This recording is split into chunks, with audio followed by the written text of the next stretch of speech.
Hey guys, so it's Thursday again. Today's video is a hastily filmed book review about the HitchHiker's Guide to the Galaxy series by Douglas Adams, or Adams Douglas, because I never remember authors' names very well, or I don't remember the title. But anyway, the point is that I was looking at this book as kind of like a floofy book, like it'll be good to read, it'll be fun, and trust me, it was.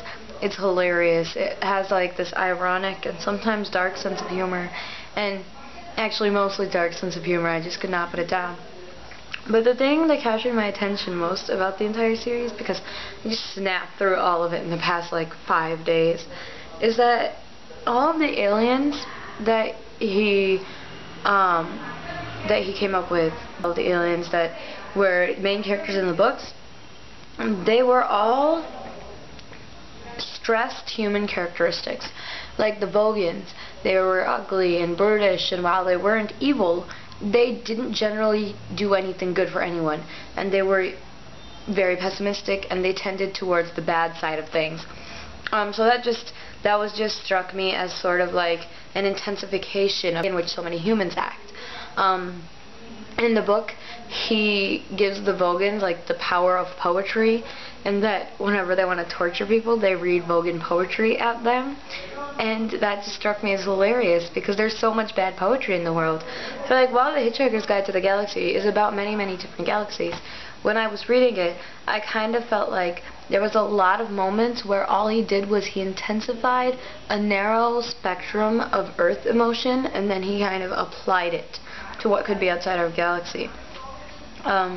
He really stressed how we're always looking for what we don't have, how we're never happy with what we do have, with what we've accomplished thus far.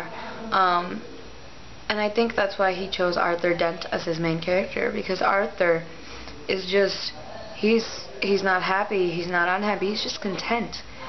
He just kind of floats along through life until the day when Ford Prefect comes and he whisks him away, and then his life is just thrown upside down. And the entire book, over and over, there's a line where he just says how he's still in his dressing gown. And I think that's it.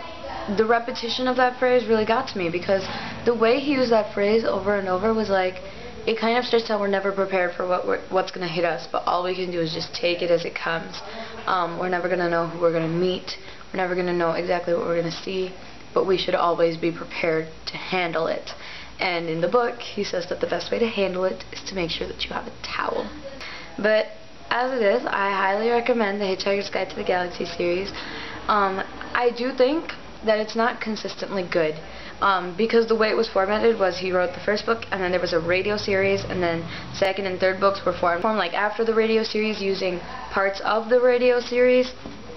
So it gets good, then it gets really bad, and then it gets ridiculously good again. And I think that's one of the charms of the book as well.